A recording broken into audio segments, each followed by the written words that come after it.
여러분 반갑습니다. 금융공부 김범곤입니다. 오늘도 신속하고 정확한 연말정산 정보 전달해드리는 연말정산 시간입니다.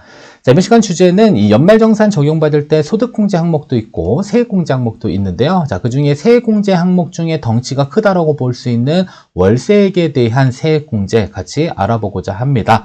일반적으로 월세 세액공제에 대해서는 소득에 대한 조건이 하나 있고요. 두 번째로는 여러분들이 임차하고 있는 임차주택에 대한 조건들도 있습니다. 그래서 그런 조건들을 모두 다 충족했을 때 월세 세액공제를 적용받을 수 있다고 볼 수가 있습니다. 따라서 월세 세액공제에 대한 조건, 그 다음에 어떠한 서류들을 제출했을 때 우리가 세액공제를 적용받을 수 있는지 살펴보도록 하겠고요.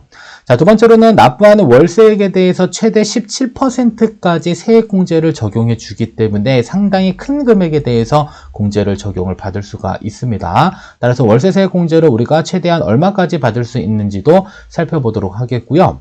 자, 그리고 세 번째로는 이 조건에 대해서 소득 조건이 있다라고 말씀드렸는데, 만약에 소득 조건을 충족하지 못했을 경우에 아쉽지만 월세 세액공제는 적용을 받을 수가 없습니다. 다만 납부하는 월세액에 대해서는 현금 영수증을 발급받아서요, 여러분들 신용카드 등 소득공제를 또 적용을 받을 수 있기 때문에 월세 세액공제에 소득 요건을 충족하지 못하는 분들을 위해서 월세 현금 영수증을 어떻게 발급받을 수 있는지 발급받는 방법에 대해서도 이번 시간 영상 통해서 같이 한번 정리해 보도록 하겠습니다. 자, 그러면 먼저 살펴볼 것은 월세 세액공제에 대한 조건을 좀 보도록 하겠습니다. 자, 일단은 우리가 임대차 계약을 체결하고 나서 이제 이후에 대한 부분인데요.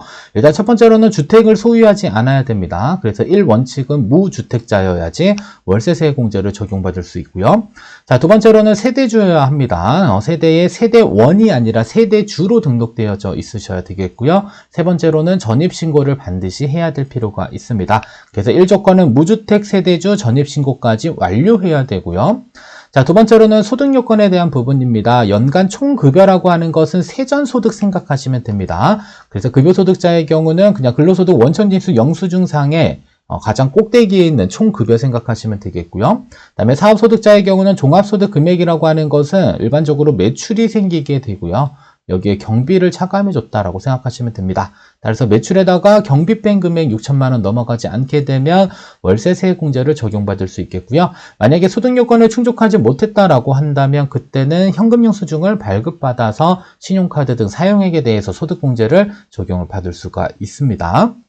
자, 세 번째로는 월세로 거주하는 주택의 시가는 3억 원이 넘어가면 안 됩니다. 요거 초과돼서 공제 못 받는 경우도 종종 생길 수 있기 때문에 여러분들 임대차 계약 체결하실 때 한 번쯤은 반드시 살펴볼 필요가 있는 부분이고요.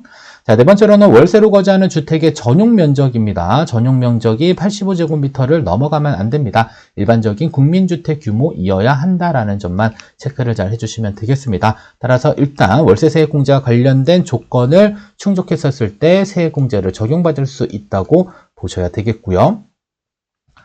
자, 두 번째로는 월세 세액공제 도대체 얼마나 받을 수 있냐? 아무리 많은 월세 금액을 납부하더라도 최대한 받을 수 있는 금액은 자, 연간 750만 원이 한도입니다. 750만 원. 자, 그 중에서 이제 17%의 공제율을 적용받는 분들도 있고요. 15%를 적용받는 분들도 있습니다. 여기에 또 10% 정도가 더 가산되기 때문에 이거보다는 공제 효과는 조금 더 높다라고 보실 수가 있을 것 같고요. 자, 급여소득자의 경우는 총급여가 5,500만 원을 초과하지 않거나 사업소득자의 경우는 종합소득 금액이 4,500만 원을 넘기지 않았을 경우에는 17%에 해당되는 세액공제를 받을 수가 있습니다. 따라서 최대 750만 원의 17%를 적용하게 되면 세액공제로 무려 127만 5천 원을 돌려받게 되는 공제 효과가 생기게 되는 것이고요. 자, 그리고 근로소득자의 경우는 5,500만 원 초과 7천만 원 이하, 이 소득 요건이 있기 때문에 7천 이하라는 조건들이 붙게 됩니다.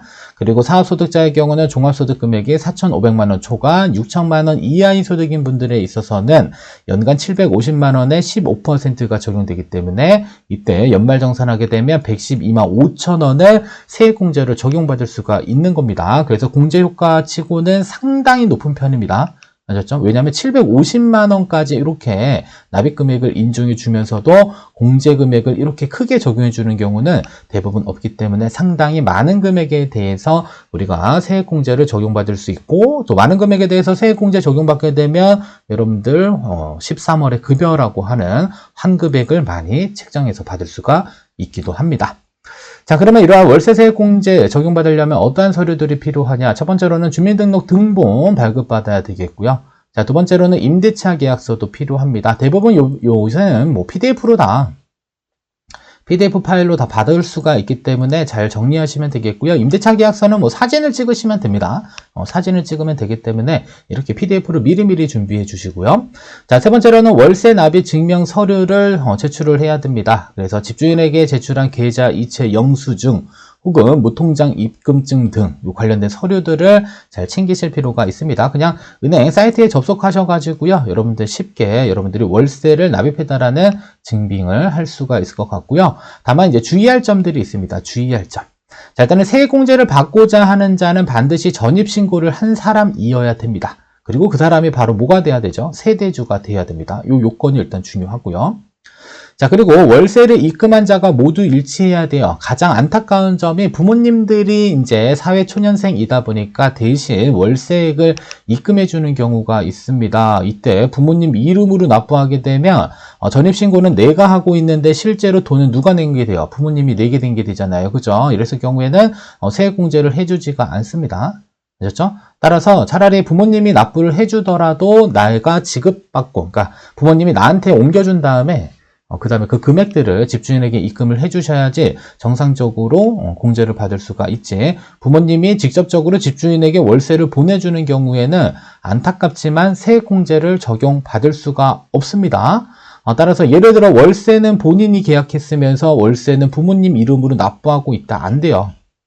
제일 많았습니다. 이런 경우가. 그래서 이런 경우를 지금 하고 있다라고 한다면 빨리 반드시 다 고치셔야 됩니다. 바꿔놓으셔야 돼요. 그래야지 올해는 뭐 조금만 적용받지 못하더라도 다음 연도부터는 명확하게 적용을 받을 수 있는 부분들이 있기 때문에 이 부분을 항상 조심하셔야 됩니다. 가장 많이 질문이 들어온 사항들이다라는 점 체크 잘 해주시면 좋을 것 같고요. 자, 네 번째로는 소득 요건을 충족하지 못했다라고 한다면 이때는 현금 영수증을 신청하시면 됩니다. 그죠? 그래서 소득 기준 충족하지 못해서 월세세액 공제 적용받지 못했다라고 한다면 이때는 현금 영수증 발급받게 되면 신용카드 등 사용액에 대해서 또 소득 공제를 적용받을 수가 있습니다. 그래서 일단 홈택스 홈페이지에 접속하시게 되면 이런 메뉴 화면이 뜹니다. 자, 그 중에서 이 부분으로 가세요. 상담, 불복, 고충, 제복, 기타, 기타 항목에 해당이 되겠죠. 그래서 이 메뉴를 클릭하시게 되면요. 좌측 하단 쪽에 현금 영수증, 신용카드 미발급, 발급 거부, 제보 탭이 있습니다.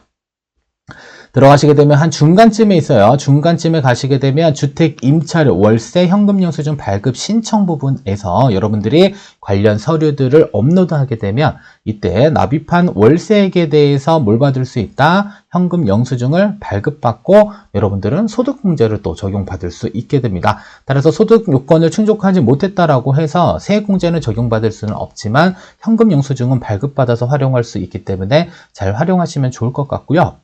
자, 그리고 현금 영수증을 신청하게 되면 신용카드 등 소득공제를 적용을 받게 됩니다. 그래서 일반적으로 신용카드 등 소득공제는 총 급여액의 25%를 초과 사용을 해야 됩니다. 그게 일단 1원칙. 자, 그리고 나서 초과 사용 금액에 대해서 신용카드의 경우는 공제율이 15%. 그다음에 직불카드와 그다음에 현금 영수증은 30%. 그래서 여러분들은 25% 초과 구간부터는 신용카드를 쓰는 것보다는 우리 체크카드라고 하죠. 체크카드나 현금 영수증을 반드시 발급받는 게 몇 배 공제율이 높은 거죠? 2배나 공제율이 높습니다. 그래서 25%까지 사용하는 것은 그 어떠한 것들을 사용해도 상관은 없지만 그 초과 금액에 대해서는 반드시 이 체크카드 또는 현금 영수증을 발급받으면 되겠고요. 여러분들이 납부한 월세액에 대해서 현금 영수증을 발급받게 되면 납부한 월세액에 30% 공제율이 더해져서 소득공제를 적용을 받을 수가 있습니다. 이 부분 잘 체크해 주시면 되겠고요. 그리고 참고로 도서, 신문, 공연문화 총급여 7천만 원 이하 넘어가게 되면 이것도 의미가 없겠네요. 그다음에 전동시장과 대중교통 사용분에 대해서도 40%에 해당되는 공제율이 적용되기 때문에 만약에 소득 요건을 충족하지 못했다라고 하시는 분들은 반드시 뭘 해야 된다? 현금 영수증 신청을 통해서 추가적으로 소득 공제를 적용을 받을 수 있다고 보시면 되겠습니다. 자, 그러면 많은 분들이 이야기하는 Q&A 세 가지만 정리하고 이번 시간 영상 마무리 짓도록 하겠는데요. 첫 번째, 집주인의 동의 필요한가? 필요하지 않습니다. 자, 다만 이 집주인들이 월세 신고를 안 하는 경우가 있어요. 이랬을 경우에 내가 갑자기 월세세액공제 신청을 하게 되면 집주인의 소득으로 잡히게 됩니다. 그래서 월세세액공제 신청할 겁니다라고 미리 언급을 좀 해주는 게 좋을 것 같습니다. 물론 허락을 받을 필요는 없는데 그래도 우리가 더불어 사는 사회에 있어서 이러한 공제를 적용받겠다라는 이러한 언급 정도는 한 번쯤은 해주면 괜찮을 수도 있고요. 아니면 그냥 하셔도 무방합니다. 어차피 납부하는 그 월세액에 대해서는 이익이니까 당연히 세금 신고를 해야 되는 게 맞는 거죠. 그죠? 그래서 그때는 집주인의 동의는 일단 필요는 없습니다. 자, 두 번째로는 월세액에 관리비가 잔뜩 포함된 경우도 있어요. 일단은 관리비 포함. 자, 이게 중요한 게 아니고요. 중요한 것은 임대차 계약서에 작성된 월세액에 대해서만 해당되기 때문에 약간의 과도한 관리비가 좀 포함되어져 있는 그러한 임대차 계약을 체결했다라고 한다면 애초에 그런 계약을 체결 안 하는 게 훨씬 더 나은 선택이 될 수도 있겠고요. 다만 관리비는 포함되지 않고 여러분들이 임대차 계약서에 작성한 월세액에 대해서만 적용받을 수 있다는 점 참고하시면 되겠고요. 그다음에 마지막으로 전입신고 필수인가요? 필수입니다. 반드시 전입신고, 그다음에 여러분들이 세대주로 등록이 되어져 있어야 되겠고요. 그다음에 가장 중요한 것은 월세액을 누가 납부해야 된다? 임차하고 있는 본인이 납부하셔야지 타인의 명의로 납부하게 되면 마찬가지로 세액공제 적용 못 받는 경우 있고요. 어떤 경우에는 배우자가 납부하는 경우도 있었어요. 이때도 마찬가지로 공제 적용받을 수 없습니다. 반드시 세대주 본인 전입신고, 그다음에 세대주 본인이 뭘 해야 된다? 본인 계좌에서 집주인에게 월세로 입금했었을 경우에 적용받을 수 있는 부분들이 있다라는 점들 잘 체크하셔도 상당히 높은 금액에 대해서 세액공제를 적용받을 수 있는 거기 때문에 여러분들 조건 잘 충족하셔가지고 연말정산할 때 많은 금액에 대해서 세액공제를 적용받으면 좋을 것 같습니다.